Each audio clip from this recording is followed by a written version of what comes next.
Today on the show, UA Local 669, the sprinkler fitters, and the operating engineers out of West Virginia. Welcome to the Monday, March 14th edition of America's Workforce, where we are available on Apple Podcasts, Google Podcasts, iHeartRadio, Spotify, Pandora, and Stitcher. Brian Dunn's going to be our first guest on the show today. He comes to us from the Sprinkler Fitters, sprinklerfitters669.org.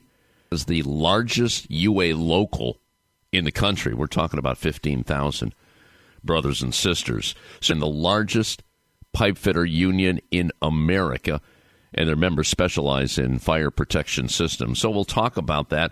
Also, give you an update. We did a show on this a couple of weeks ago that New York State does not have licensing for sprinkler fitters.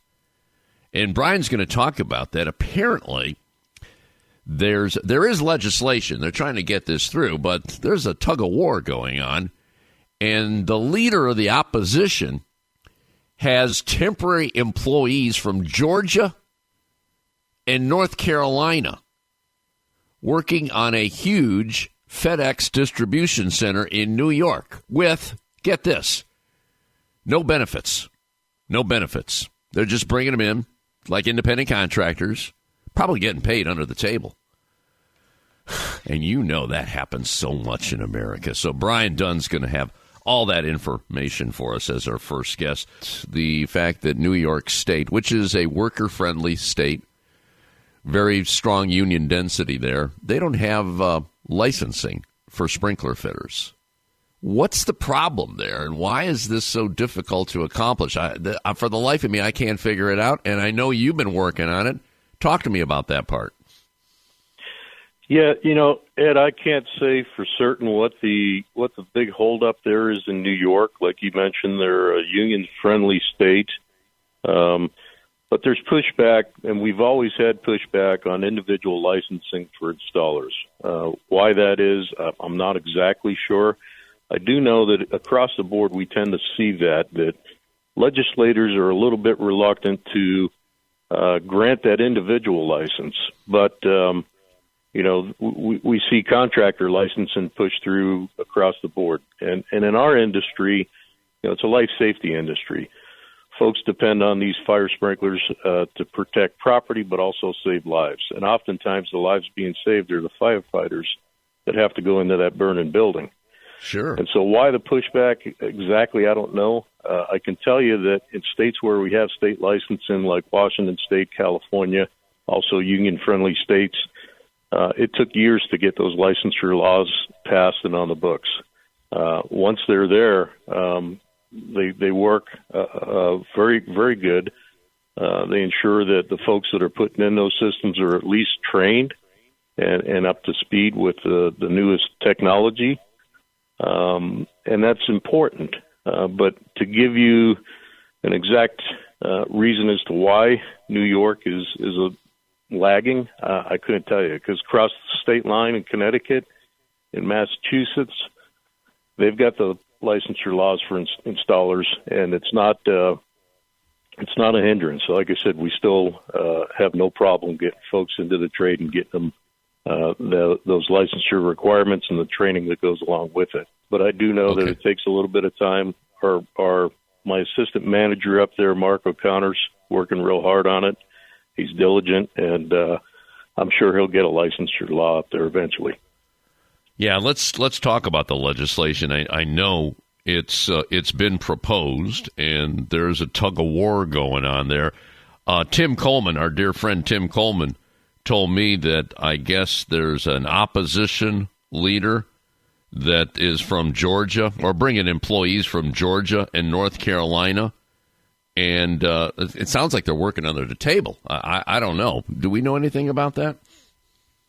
I don't know the specifics on that, Ed, but that doesn't sound, something that's unusual. We've seen that in other areas where licensure has been pushed, where the folks that are against it are usually folks that, don't want to provide the training, don't want to do things right. They're generally unscrupulous contractors that are trying to skirt around things, and the last thing they want is more laws to adhere to, even though it's in the public's best interest and in the safety of everyone. They push back against it, and we've seen that before. But I don't know the specifics with regard to this particular contractor. Well, the data should show the fact that if you put a trained sprinkler fitter in there that has all the credentials, the certification, went through the apprenticeship program, you're going to have better safety in those buildings versus somebody that is a fly-by-night contractor or individual with not that training. Isn't that kind of information going to the various legislatures, in this case would be New York, to say, hey, wait a minute, we're, again, and you touched on this, we're saving lives. We're saving lives. Isn't that message getting through? Yeah, it is. We're trying. We push that message. We, of course, do that anyways. We're going to continue to training. We're going to continue to, use the newest technology out there to ensure that the systems are installed correctly. But I think legislators, just by nature of who they are, they don't like to have any controversy. They like bills to go through without any opposition. And it's difficult to not have any opposition when you've got unscrupulous contractors out there trying to skirt the system and not provide that training. And they'll go down and they'll pick up folks from like a labor ready that have no background, no training whatsoever in installation of fire protection, and they'll put them out on a job site. Those are the type of things that, the licensing insures against, that you don't have that. And like I said, it's really a case of protecting the public at large. These systems, you only get one shot at them. If they're not put in right and a fire breaks out and they fail, it's going to cost lives. Mm-hmm. And that's what we do day after day, is make sure that our folks are trained so that when it's installed, it's going to work properly, and it's going to work properly the first and hopefully only time it's needed. That's why you're called the Fire Protection Union. All right. Brian, 25, any goal in mind as far as how many people you'd like to have under your jurisdiction in 669? I'd like to see that 17,000 member mark, and I think we'll hit it. We've got organizers out there, like I said, every day they're educating.